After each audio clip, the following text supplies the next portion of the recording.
Dear students, today I am going to be deliver the lecture on the topic of the fundamental rights.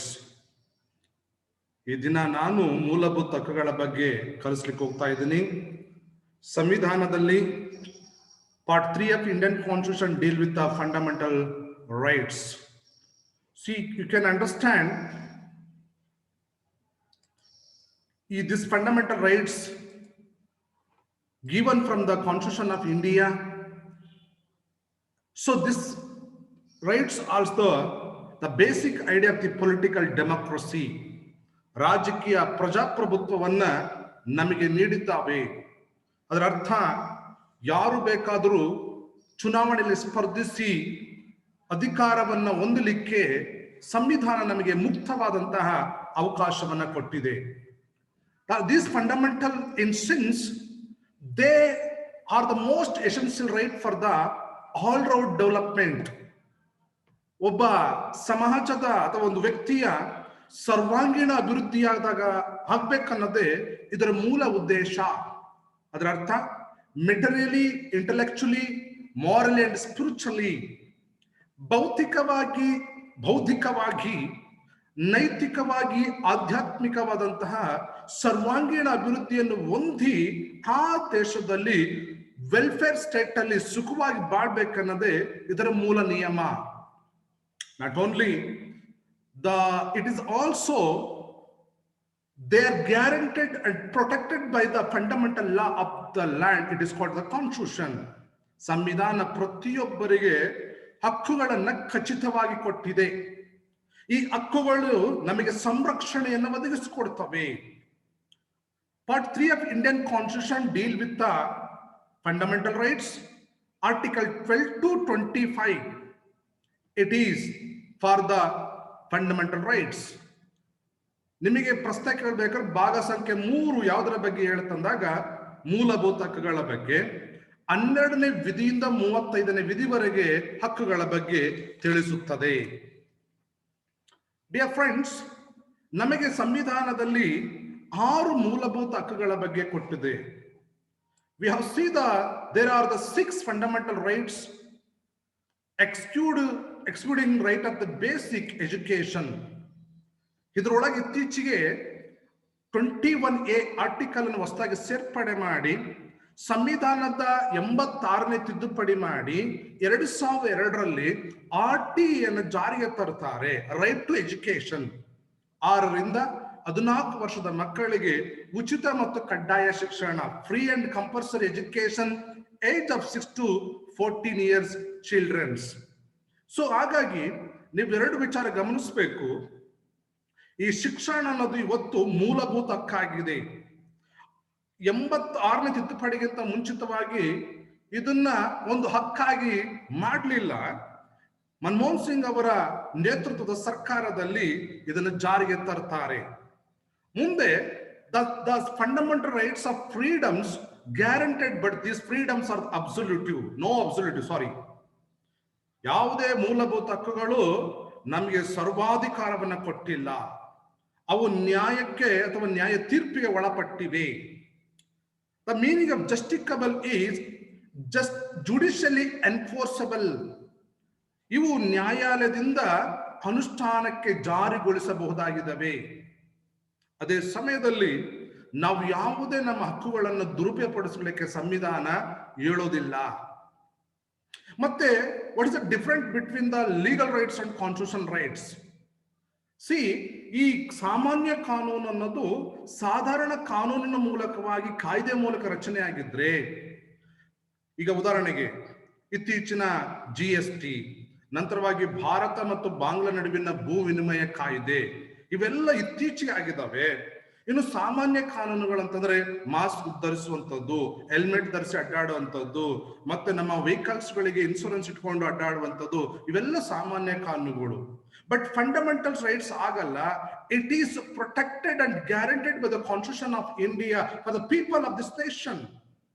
Bharat ದೇಶದಲ್ಲಿ ವಾಸ ಮಾಡುವಂತ ಜನರಿಗೆ ಇವು ಖಚಿತವಾದಂತಹ ಹಕ್ಕುಗಳನ್ನ ನೀಡಿದೆ. See, already I told Article 21A is a right to education, RTE. ಈ ಕಾಯ್ದೆ ಮೂಲಕವಾಗಿ ಇವತ್ತು ನಿಮಗೊಂದು ಪ್ರಶ್ನೆ ಕೇಳ್ತಾರೆ, ಈ RTE ಅಂತಂದ್ರೆ ರೈಟ್ ಟು ಎಜುಕೇಶನ್ ನ ಎಷ್ಟನೇ ಅಮೆಂಡ್ಮೆಂಟ್ ಮೂಲಕವಾಗಿ ಸಂವಿಧಾನದಲ್ಲಿ ಆಡ್ ಮಾಡಲಾಗಿತ್ತು? ಇಟ್ ಈಸ್ 86/2002, 86 ಅಮೆಂಡ್ಮೆಂಟ್ 2002 ಅಂತ ನೀವು ಆನ್ಸರ್ ಬರೆದ್ರೆ ಸಾಕು. ಸೊ ಇದರ ಮೂಲ ಉದ್ದೇಶ ಏನಪ್ಪಾ ಅಂತಂದ್ರೆ, ನಮ್ಮ ದೇಶದ ಸಾಕ್ಷರತಾ ಪ್ರಮಾಣ, literacy ratio 100% ಆಗ್ಬೇಕನ್ನೋದು.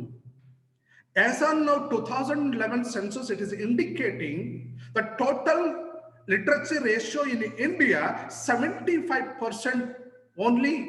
What about other 25%? After the 17 years independence, we are only achieved the 75% of the literacy in India. It is our duty to educate the people, to give the education for the every single child for this nation.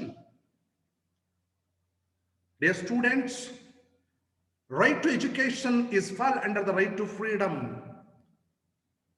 ಸ್ವಾತಂತ್ರ್ಯದ ಹಕ್ಕಿನಿಂದ ಅದು ಒಂದು ಪ್ರತ್ಯೇಕವಾದಂತಹ ಒಂದು ಹಕ್ಕಾಗಿ ಇವತ್ತು ಬಂದಿದೆ.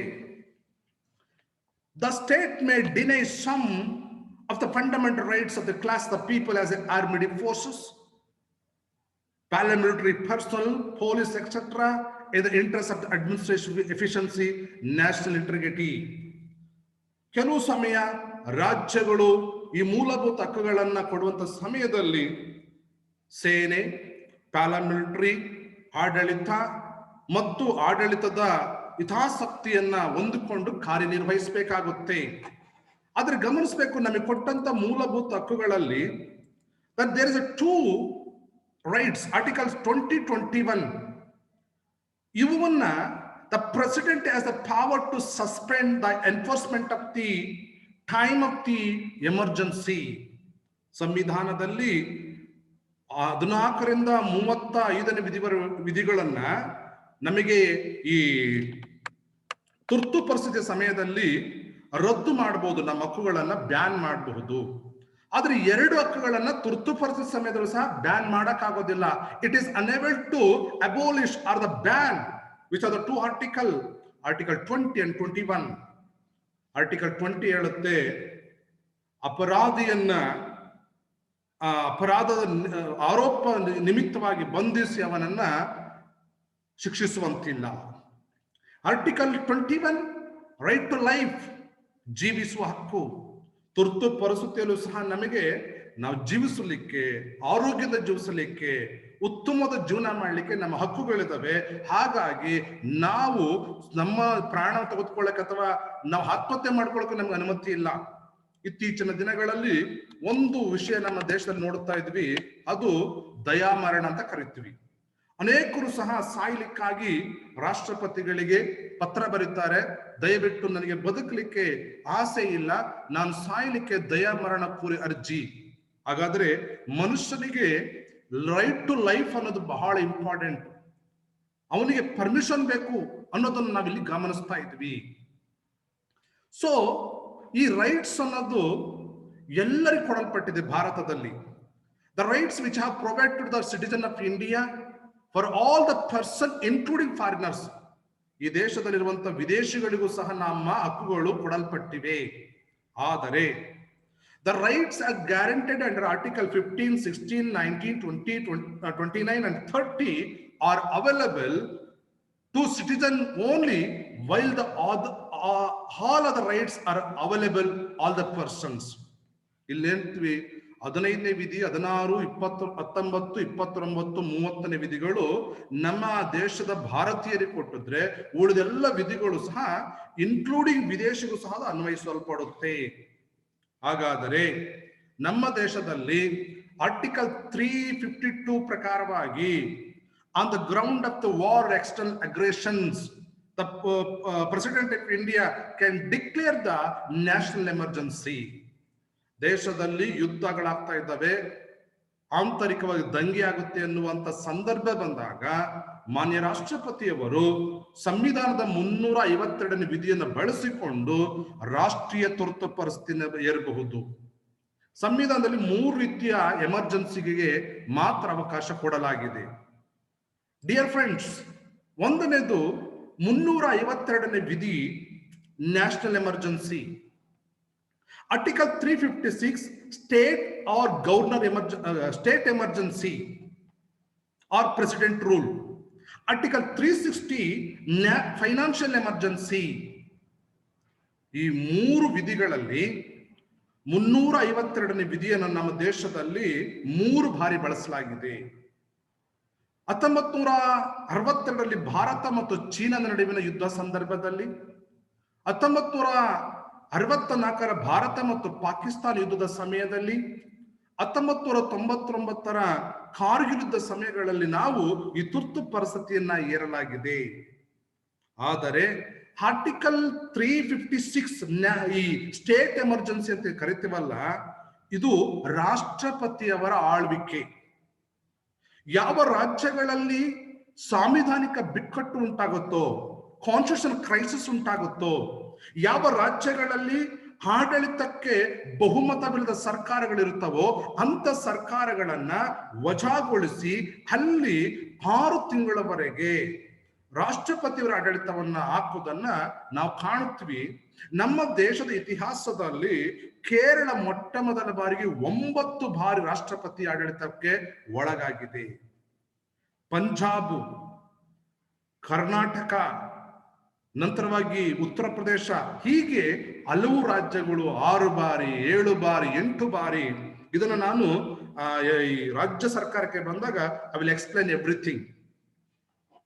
See, my dear friends, article 352 ಅಲ್ಲಿ ಈ ರೀತಿ emergency declare ಮಾಡಿದ ಟೈಮ್ ಅಲ್ಲಿ ಆರ್ಟಿಕಲ್ 19 ನಮಗಿರುವಂತಹ ಮೂಲಭೂತ ಹಕ್ಕುಗಳು ರದ್ದಾಗ್ತವೆ. ಯಾವಾಗ? ತುರ್ತು ಪರಿಸ್ಥಿತಿಯಲ್ಲಿ. ಹಾಗಾದ್ರೆ understand, the president can suspend the operation of the other rights excluding the article 2021 already I said, right to life and unable to arrest the person or the protection in respect of the conviction for the offenses. ಈ 2 ವಿಧಿಗಳನ್ನ ಬಿಟ್ಟು ಅಪರಾಧಿಗೆ ಶಿಕ್ಷೆ ಕೊಡುವಂಥದ್ದು. ಎರಡನೇದಾಗಿ ಜೀವಿಸುವ ಹಕ್ಕನ್ನು ಬಿಟ್ಟು ಉಳಿದೆಲ್ಲವನ್ನು ಅವರು suspend ಮಾಡ್ತಾರೆ, ರದ್ದುಪಡಿಸ್ತಾರೆ. ಯಾವ ವಿಧಿಯ ಮೇರೆಗೆ? ಆರ್ಟಿಕಲ್ 359 ವಿಧಿ ಅನುಸಾರವಾಗಿ ಇವರು ರಾಷ್ಟ್ರದಲ್ಲಿ ತುರ್ತು ಪರಿಸ್ಥಿತಿ ಏರ್ತಾರೆ.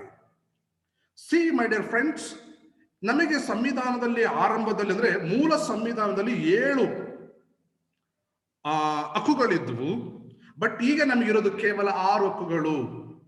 ಹಾಗಾದ್ರೆ 7ನೇ ಹಕ್ಕು ಅಥವಾ ಯಾವುದನ್ನು ತೆಗೆದಾಕಿದ್ವಪ್ಪ ಅಂದ್ರೆ right to property as a deleted from the fundamental list. Morarji Desai ಅವರು ಪ್ರೈಮ್ ಮಿನಿಸ್ಟರ್ ಇದ್ದಾಗ ಸಂವಿಧಾನಕ್ಕೆ 44th ಅಮೆಂಡ್ಮೆಂಟ್ ಅನ್ನ ಮಾಡಿ 1978 ಅಲ್ಲಿ ಈ ರೈಟ್ ಟು ಪ್ರಾಪರ್ಟಿಯನ್ನ ರಿಮೂವ್ ಮಾಡ್ತಾರೆ. Now the right to property is a legal rights under the article 300A. See, the constitution has gave the 6th category of the fundamental rights for the every citizen of this nation. One is right to equality, ಸಮಾನತೆ ಹಕ್ಕು. ಎರಡನೇದು ಸ್ವಾತಂತ್ರ್ಯದ ಹಕ್ಕು, freedom. Third, right to against exploitation, ಶೋಷಣೆ ವಿರುದ್ಧದ ಹಕ್ಕು. Fourth, right to freedom of religion. Fifth, culture and education rights, ಸಾಂಸ್ಕೃತಿಕ ಮತ್ತು ಶೈಕ್ಷಣಿಕ ಹಕ್ಕು. 6, ರೈಟ್ ಟು ಕಾನ್ಸ್ಟಿಟ್ಯೂಷನ್ ರೆಮಿಡೀಸ್. ಇಷ್ಟು ಹಕ್ಕುಗಳನ್ನ ಭಾರತ ಸಂವಿಧಾನ ನಮಗೆ ಕೊಡಲ್ಪಟ್ಟಿದೆ. Let go to the one by one. Article 14 to 18, it is the right to equality. ಸಮಾನತೆ ಹಕ್ಕುಗಳ ಬಗ್ಗೆ 14ರಿಂದ 18 ವಿಧಿ ಹೇಳುತ್ತೆ. ಆರ್ಟಿಕಲ್ 14 ಏನ್ ಹೇಳುತ್ತಂದ್ರೆ everyone equal before the law has protected everyone, no one above the law, no one below the law. This nation give the right to equality to every citizen of India.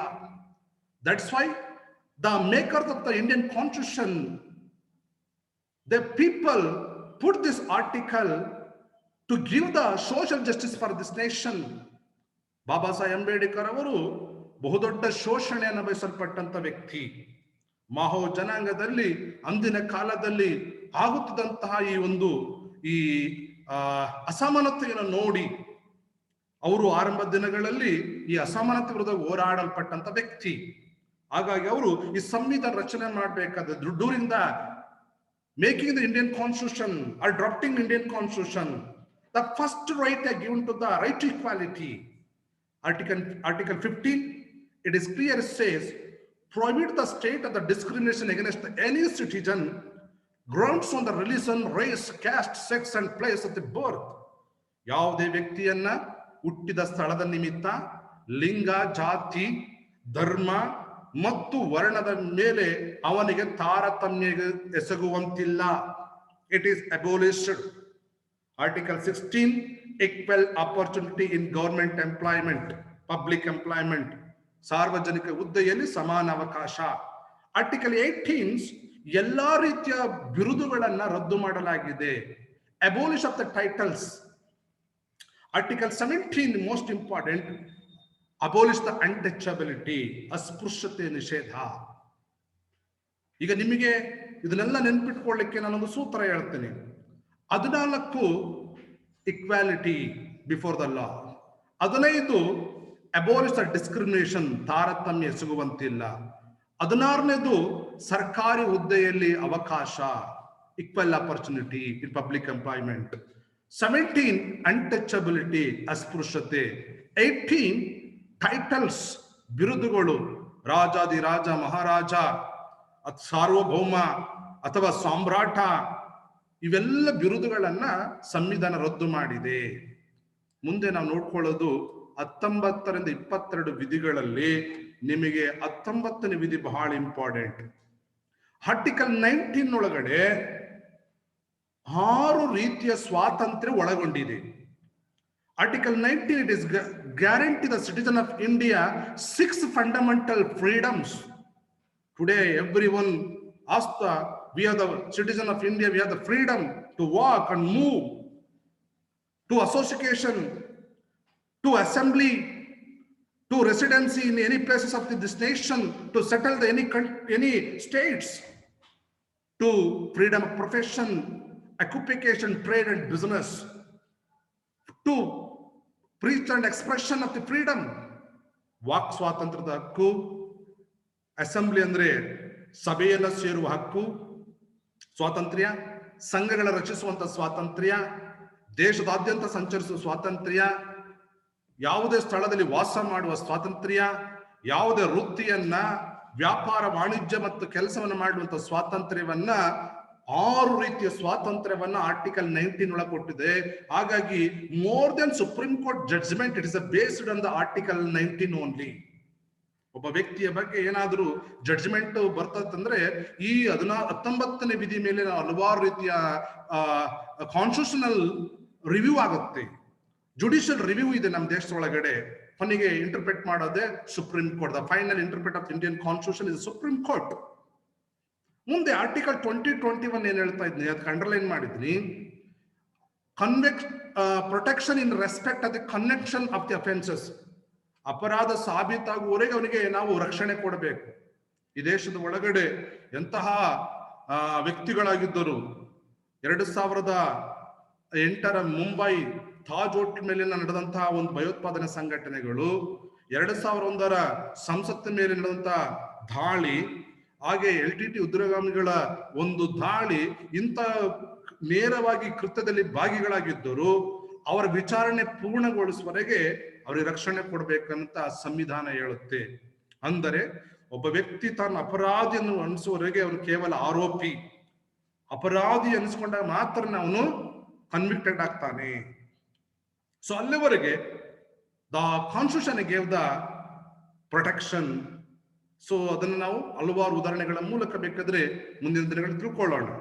Article 21, right to life, protection of the life and personal liberty. ನಮಗೆ ಬದುಕುವಂತ ಹಕ್ಕು, ವೈಯಕ್ತಿಕ ಸ್ವಾತಂತ್ರ್ಯ ಇದೆ. ಅದನ್ನ ಸಹ ಈ ತುರ್ತು ಪರಿಸ್ಥಿತಿಯಲ್ಲಿ ರದ್ದು ಮಾಡುವುದಿಲ್ಲ. ನಿಮಗೆ ಪ್ರಶ್ನೆ ಕೇಳುತ್ತಾರೆ, during the emergency which are the 2 article cannot be ban or the abolish. ಹಾಗೆ ಹೇಳ್ಬೇಕು, ಆರ್ಟಿಕಲ್ 20, 21 ಇವೆರಡನ್ನ ಅಬೋಲಿಷ್ ಅಥವಾ ಬ್ಯಾನ್ ಮಾಡ್ಲಿಕ್ಕೆ ಆಗೋದಿಲ್ಲ. ಇನ್ನು ಆರ್ಟಿಕಲ್ 22 ಹೇಳ್ತಾ ಇದೆ, protection against arrest and detention of the certain cases. ಕೆಲವು ವಿಧದ ಕೇಸುಗಳಲ್ಲಿ ಅರೆಸ್ಟ್ ಮಾಡುವಾಗ ಅಂಥವ್ರಿಗೆ ಯಾವ ರೀತಿ ಸಂರಕ್ಷಣೆ ಕೊಡಬೇಕೆಂಬುದಾಗಿ ಹೇಳುತ್ತೆ. ಮುಂದೆ ನಮಗಿರುವಂತ ಮೂರನೇ ಒಂದು ವಿಧಿ ರೈಟ್ ಟು ಎಗನೆಸ್ಟ್ ಎಕ್ಸ್ಪ್ಲೋಟೇಷನ್, ಶೋಷಣೆ ವಿರುದ್ಧದ ಹಕ್ಕು. 23 ಆರ್ಟಿಕಲ್ 23-24 ಅಲ್ಲಿ 23 ಏನ್ ಹೇಳುತ್ತಂದ್ರೆ prohibition of traffic in human beings and forced labour, ಬಾಲ ಕಾರ್ಮಿಕ ಪದ್ಧತಿ, ಮಕ್ಕಳನ್ನ ಸಾಗಾಣಿಕೆ ಮಾಡುವುದನ್ನ ಸಂವಿಧಾನದಲ್ಲಿ ರದ್ದು ಮಾಡಲಾಗಿದೆ. ಪ್ರೊಹಿಬಿಷನ್ ಮೀನ್ಸ್ ರದ್ದು. Article 24 it is say no child below age of 14 can be employed. 14 ವರ್ಷದ ಯಾವುದೇ ಮಕ್ಕಳನ್ನ ಮಂಡಕ್ಕಿ ಬಟ್ಟಿಯಲ್ಲಿ, ಅಂಗಡಿಗಳಲ್ಲಿ ಮತ್ತು ಕೈಗಾರಿಕೆಗಳಲ್ಲಿ ವಿಷಪೂರಿತವಾದ ಸ್ಥಳಗಳಲ್ಲಿ ಕೆಲಸ ಮಾಡುವುದನ್ನ ಪೂರ್ಣವಾಗಿ ನಿಷೇಧಿಸಲಾಗಿದೆ. ಹಾಗಾಗಿನೇ ಪ್ರತಿ ಹೋಟೆಲ್ ಒಳಗಡೆ ಒಂದು ಲೇಬರ್ ಇನ್ಸ್ಪೆಕ್ಟರ್ಗಳು ಚೆಕ್ ಮಾಡಿ ಒಂದು ಸರ್ಟಿಫಿಕೇಟ್ ಕೊಡ್ತಾರೆ, ಈ ಹೋಟೆಲ್ ಅಲ್ಲಿ ಬಾಲ ಕಾರ್ಮಿಕರು ಯಾರು ಸಹ ಇರುವುದಿಲ್ಲ. ಬಿಕಾಸ್ ಆರ್ಟಿಕಲ್ 14 ಮೇಲೆ ಒಂದು ದೊಡ್ಡ ನಮ್ಮ ದೇಶದಲ್ಲಿ ಬಾಲ ಕಾರ್ಮಿಕ ನಿರ್ಮೂಲನಾ ಕಾಯ್ದೆಯನ್ನ 1989 ಒಂದು ಆಕ್ಟ್ ಮಾಡಿದ ನಿಮಿತ್ತವಾಗಿ it is very punishable act. ಯಾರಾದ್ರೂ ಆ ತರ ಮಾಡಿದ್ರೆ ಆ ಹೋಟೆಲ್ಗಳನ್ನ, ಆ ಸ್ಥಳಗಳನ್ನ, ಆ ಒಂದು ಮಾಲೀಕರನ್ನ ಅರೆಸ್ಟ್ ಮಾಡೋದನ್ನ ನಾವು ಕಾಣುತ್ವಿ. ಅನ್ನೋದು 4ನೇ ಒಂದು ಹಕ್ಕು ಬಂದು ಫ್ರೀಡಮ್ ಆಫ್ ರಿಲಿಜನ್, ಧಾರ್ಮಿಕ ಸ್ವಾತಂತ್ರ್ಯದ ಹಕ್ಕು. ಇದ್ರೊಳಗಡೆ article 15 is most powerful weapon, freedom of conscience and right to freely process, practice and propagate religion. ಈ ದೇಶದಲ್ಲಿ ಯಾರು ಬೇಕಾದ್ರೂ ತಮಗಿಷ್ಟ ಬಂದವಾದಂತಹ ಧರ್ಮವನ್ನ ಪ್ರಚಾರ ಮಾಡಬಹುದು ಮತ್ತು ಅದನ್ನ ಪ್ರಾಕ್ಟೀಸ್ ಅಂತಂದ್ರೆ ಅವ್ರು ಬೇಕಾದ್ರೆ ಅದನ್ನ ಆ ರೀತಿ ನಡ್ಕೊಳ್ಬಹುದು. ಪೂಜೆ ಪುನಸ್ಕಾರಗಳನ್ನು ಮಾಡಲಿಕ್ಕೆ ಮುಕ್ತವಾದ ಸ್ವಾತಂತ್ರ್ಯ ಕೊಟ್ಟಿದೆ, ಆದ್ರೆ ಬಲಾತ್ಕಾರವಾದಂತಹ ಮತಾಂತರವನ್ನ ಮಾಡಬಾರದು ಅಂತ ಸಂವಿಧಾನ ಹೇಳಿದೆ. Article 26 to manage the religious affairs, ಧಾರ್ಮಿಕ ಆಡಳಿತದ ಕುರಿತಾಗಿ ಹೇಳಲ್ಪಟ್ಟಿದೆ. 27 article 27 prohibits tax on religious ground, ಧಾರ್ಮಿಕ ಅಲ್ಪಸಂಖ್ಯಾತರು ಅವರಿಗಿರುವಂತಹ ಟ್ಯಾಕ್ಸ್ಗಳನ್ನ ನಿಷೇಧಿಸಲಾಗಿದೆ. ದೇವಸ್ಥಾನಗಳು, ಚರ್ಚ್, ಮಸೀದಿಗಳಿಗೆ ಯಾವುದೇ ರೀತಿ ತೆರಿಗೆಯನ್ನು ಕಟ್ಟಬೇಕಾಗಿಲ್ಲ. Article 28 freedom as attendance at religious ceremonies in certain education institution, ಕೆಲವೊಂದು ಶಿಕ್ಷಣ ಸಂಸ್ಥೆಗಳಲ್ಲಿ ಧಾರ್ಮಿಕ ಕಾರ್ಯಗಳನ್ನ ಸಹ ನಡೆಸಲಿಕ್ಕಿರುವಂತಹ ಒಂದು ಅನುಮತಿಯನ್ನು ನೋಡುತ್ತೀವಿ. ಆರ್ಟಿಕಲ್ 5ನೇ ಹಕ್ಕು ಬಂದು ಕಲ್ಚರಲ್ ಅಂಡ್ ಎಜುಕೇಶನಲ್ ರೈಟ್ಸ್. ಇಲ್ಲಿ 29 protection of interest of the minority, ನಮ್ಮ ದೇಶದಲ್ಲಿ ಅಲ್ಪಸಂಖ್ಯಾತರಾಗಿರುವಂತಹ ಮುಸ್ಲಿಂ, ಕ್ರೈಸ್ತ, ಸಿಖ್, ಜೈನ, ಪಾರ್ಸಿ ಇವರ ಸಂರಕ್ಷಣೆ ಬಗ್ಗೆ ಹೇಳಿದೆ. Article 30 right to minority to establish the administrative educational institution, ಧಾರ್ಮಿಕ ಅಲ್ಪಸಂಖ್ಯಾತ ಸಮುದಾಯಗಳು ಸಹ ಶಿಕ್ಷಣ ಸಂಸ್ಥೆಗಳನ್ನು ತೆರೆಯಬಹುದು. Article 31 omitted by the 44th amendment of the 1978. The most important powerful article is article 32. This is the one of the best article.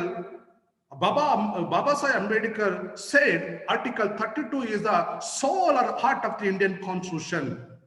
How it is function? The right to move the Supreme Court in the case of the violation of the fundamental rights. It has been called the cornerstone of the entire edifice set up by the Constitution. Dear friends, next class is going to be discuss the pin to pin article 32, the more powerful article. Today, it is one of the benefited annual classes I conduct via virtual platform. Now I am left from my online class. During that time I am using my mask. So ನಾನು ತರಗತಿಯನ್ನು ಬಿಟ್ಟು ಈಗ ಹೊರಗಡೆ ಹೋದ ನಿಮಿತ್ತವಾಗಿ mask ಅನ್ನ ಧರಿಸಿಕೊಳ್ತಾ ಇದ್ದೀನಿ. So ನೀವು ಸಹ ಮಾಸ್ಕ್ ಅನ್ನ ಧರಿಸಿಕೊಳ್ಬೇಕು ಮತ್ತು ಸಾಮಾಜಿಕ ಅಂತರ ಕಾಪಾಡಿಕೊಳ್ಬೇಕು. ಜೊತೆಗೆ ಸ್ಯಾನಿಟೈಸ್ ಮಾಡಿಕೊಂಡು ನಿಮ್ಮ ಆರೋಗ್ಯವನ್ನ ಸಂರಕ್ಷಿಸಿಕೊಳ್ಬೇಕಂತ ಹೇಳುತ್ತಾ today I am going to be conclude my classes. Thank you one and all.